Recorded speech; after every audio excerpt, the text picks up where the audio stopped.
Hello, Gems. My name is Bushnell. If you're new to my channel, welcome.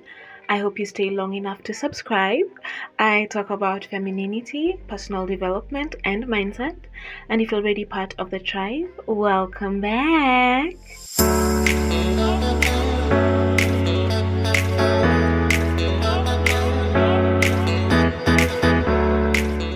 So, I've shared this research on my podcast, and I felt it's necessary for me to share it here as well.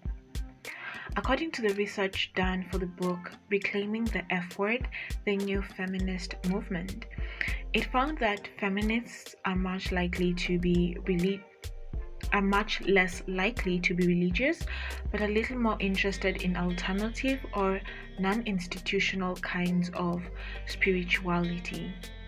So this looks like New Age and all this manifesting kind of manenos, So it concluded that feminism does inspire women to reject religion.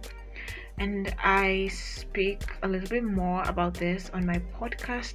I'll link it on the description box so you can go listen to it. I've titled it Christian Aid Girls Are Not Feminists.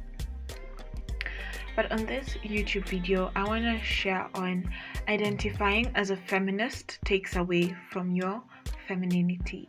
So grab something to drink, get comfortable, get something to write with, and darling, let's talk about this. Point number 1 is being a feminist is not godly.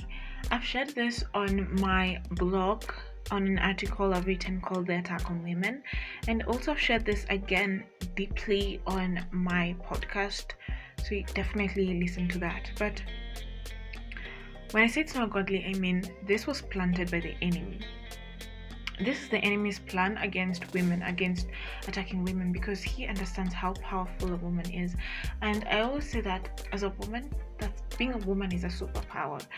And just look at how he managed to get to Adam and create this whole thing of us living in sin. He got to the woman first. He got to Eve because he knew if he can get to Eve, he can get to Adam. If he knew he can get to Delilah, he can get to Samson. If he knew he can use Potiphar to, manipulate Joseph, boom, Joseph is in prison. So he knows the power women have, especially over men. Okay? So the enemy is out to deceive women and to make them think what a man can do, a woman can do as well. You need to fight for that. And then we have feminine traits in the Bible. One thing that just changed my whole femininity journey is understanding that my femininity comes from the Lord.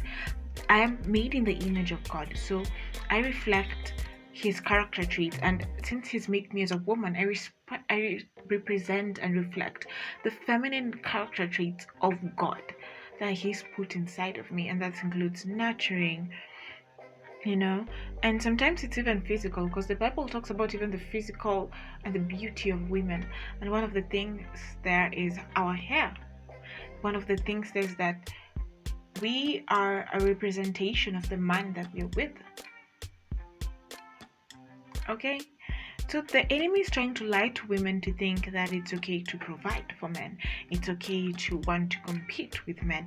It's okay to want to become a man. And it's making our men become weak and feminine. And this is why our relationships nowadays are not working, because you have feminine men and masculine women. And this is why women are not being fulfilled, because they're actually acting out of how they're supposed to be. The next thing is women are not designed to work. Think about it. Who in their right mind, if given an option not to work, will still choose to work? Women were created to be provided for, to be cared for, to be catered for, and there are men, masculine men, who are willing to do this for women. I share my story of how I ended up messing up with an architect, ended up messing up with a medical doctor because I was feminist, quote unquote, and thank God I'm not anymore, and I share that on my podcast as well. But the thing is, men want to provide for you, and also men don't even like working, but they get fulfillment from it because they end up providing for their family, which is worth it. But as women, we are homemakers. We are to take care of our husband, we have to take care of our children. And if we choose to work, if you choose to have a career, then it's optional and not by force. Of course, economy right now has put us in a place where we are working, we have to get the bag so that we can look good. But really, it's honestly ghetto to have to wake up really early in the morning, sit in traffic, sell your hours to some person, get back home and repeat for, I don't know, 10, 20, 15 years, while there's a man who is willing to offer all this to you and get you to work as an option. As an option, honestly, you choose. Think about this. The next point is receiving. Women, why do we struggle to receive things, compliments, gifts, help? Sometimes we're even afraid to ask for help. Why? Darling, being a damsel in distress is actually quite cute. It's actually very attractive to men, and it's being in your feminine nature to want to get help, to want to receive. Even biologically, think about it, we receive during sexual intercourse. We receive, and as women, we are created to receive. We don't go out there and work for it.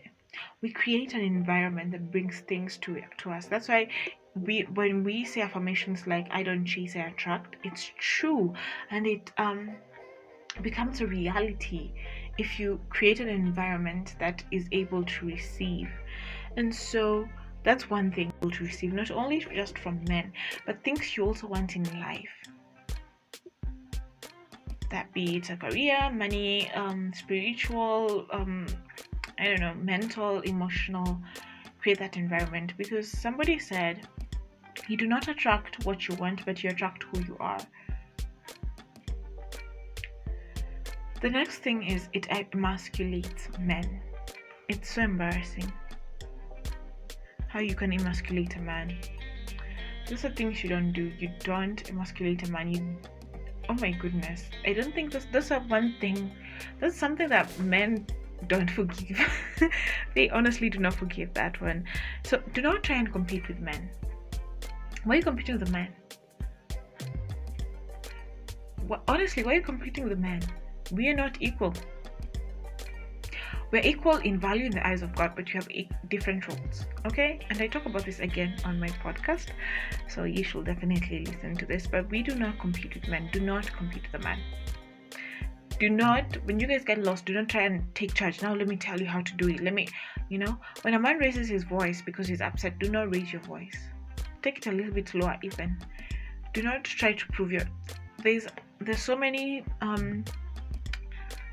marriage counselors who always share on Instagram, on Threads, and one thing I've always gotten is, if one of you in a relationship always ends up right, then the relationship is failing. You have to understand that it's not about being right sometimes. Another thing is, just know that there's the feminine and there's the masculine energy. And if you're a masculine woman, you'll attract a feminine man, and you will hate your relationship. You will hate the other person because you'll be taking up roles that are masculine, but you were created to be feminine. That's who you are in nature. And case in point, Gabrielle Union and her husband. That is not what God designed for us. For you to be giving out 50-50. Finally, my last point is a woman's fulfillment and thriving. Men and women get fulfillment from different things. Like I've said, men might not love working, but they love the competition that they do with other men. They love the providing for their women. And how can they do this well? How can they compete well? How can they provide for their woman and their families well? Is by working. But as women, our fulfillment comes from different things. Our fulfillment comes from getting the attention from our men. Our fulfillment comes from making a good home. Our fulfillment comes from nurturing and all those feminine traits that are within us. That's where our fulfillment comes from. Of course, as a human race, our fulfillment comes from God, and God has made us so different and unique. Okay, we're different, and that's something you should embrace being a woman. Enjoy that every week you're different. Enjoy the fact that in comparison to that, men are different in different times. Okay, so enjoy the power that you have also as a woman.